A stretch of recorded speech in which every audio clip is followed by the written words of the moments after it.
Hello, I'm Andrew. And I'm Christine. Oh, and in case it wasn't completely obvious? Harry Potter was a global phenomenon in children's literature, a classic hero's journey wherein good triumphs over evil as Harry faces off against the evil Lord Voldemort. The film series based on these beloved books brought the universe to an even wider audience and also opened up a lot of questions. Now, in this video, because we're going to be talking about Harry Potter lore in general rather than a problem in the movie universe specifically, we are going to broaden our scope to include information in the books and extended canon. So let's make sense of...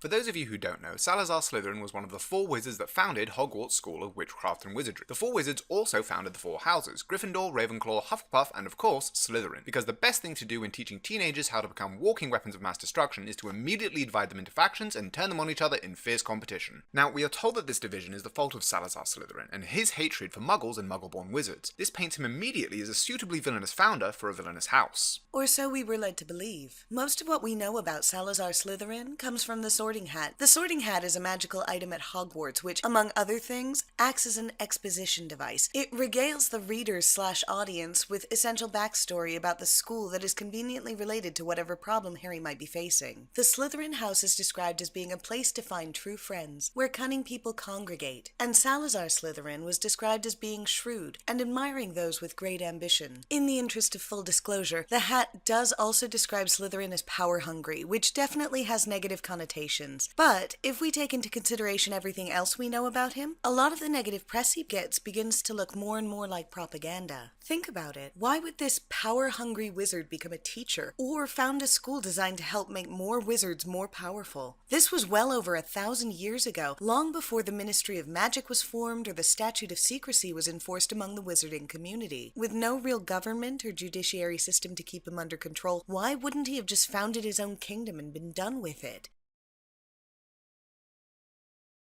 The Sorting Hat was the answer to the question, what will happen when they're dead and gone? So the Sorting Hat was created and Salazar Slytherin left Hogwarts. At first glance, it looks like those last 2 events happened in that order, but that may not be the case. Together we will build and teach, the 4 good friends decided, and never did they dream that they might someday be divided. For were there such friends anywhere as Slytherin and Gryffindor, unless it was the second pair of Hufflepuff and Ravenclaw? In the beginning, they were all good friends. This group of friends founded Hogwarts and peacefully divided the 4 houses. Thus the houses and their founders maintained friendships firm and true, so Hogwarts worked in harmony for several happy years, but then discord crept among us, feeding on our faults and fears. To what should have been absolutely no one's surprise, dividing the houses caused some animosity. The houses that, like Pillars 4, had once held up our school, now turned upon each other and divided sought to rule. Note how it says that all the houses turned against each other due to a desire to rule. It doesn't say that one house turned against the others, or that one house wanted to rule the others, so nothing about this suggests that Slytherin alone was power-hungry, at least. The fighting got so bad that the future of Hogwarts seemed to be in peril, but finally, Slytherin decided to leave. And for a while it seemed the school must meet an early end, what with dueling and with fighting, and the clash of friend on friend. And at last there came a morning, when old Slytherin departed. Clearly Slytherin took the blame for the feuding between the founders, as it was described as ending after he left. But just because you're blamed for something doesn't mean it's actually your fault. History is written by the winners and all that. Only after all of this happens does the Sorting Hat include itself in the song, clearly stating that while it's sentient, it's not entirely autonomous. And now the Sorting Hat is here, and you all know the score. I sort you into houses, because that is what I'm for. But this year I'll go further, listen closely to my song. Though condemned I am to split you, still I worry that it's wrong. Though I must fulfill my duty, and must quarter every year, still I wonder whether sorting may not bring the end I fear. Even if the Sorting Hat knew something else to be true, he was still compelled to tell only this side of the story by the same magic that forced him to divide the students each year, even when he didn't want to. While that may all be true, it's hard to deny some of the more damning evidence of his attempted genocide. All the historians in the Harry Potter universe seem to agree that Salazar Slytherin created the Chamber of Secrets specifically to purge the school of anyone who wasn't a pure-blood wizard. Are we really trying to say that's not evil? Well, yeah, sorta. Every source we could find on the matter agrees that Slytherin definitely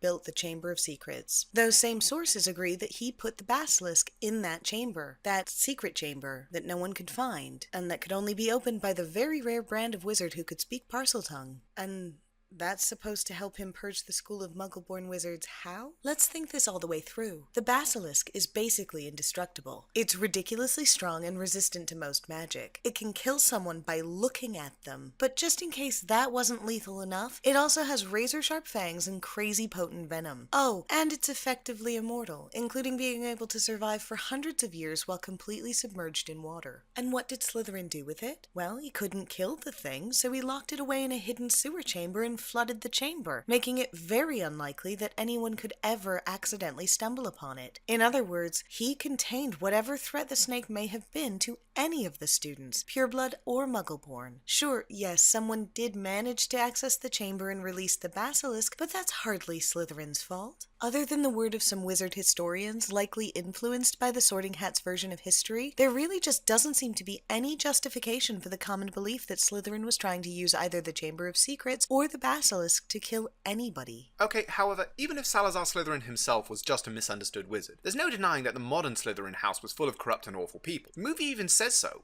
There's not a witch or wizard who went bad who wasn't in Slytherin. But that's not even true. Peter Pettigrew was a Gryffindor. Quirinus Quirrell was a Ravenclaw. And those are just two that we know of. But more than that, what that dialogue really reveals is that children are taught from quite a young age that those who get put into Slytherin's house are more likely to become evil than any of their peers in other houses. In addition, there's evidence that the Sorting Hat purposely chooses students for Slytherin that are mean-spirited or otherwise bad people, even if they don't really belong there. Remember, Slytherin was described as choosing students who showed cleverness, resourcefulness, and determination? So how did Crabbe and Goyle manage to get sorted there? When you couple the institutionalized prejudice against the Slytherin house with the Sorting Hat's propensity to sort students with bad character into Slytherin, it's not all that surprising that a number of them became dark wizards or Death Eaters. They were basically set up to fail. Thanks for watching. We'd like to note that all copyrights belong to their respective owners. Please remember to support the film industry by watching movies at your local theatre or by renting or buying the DVDs.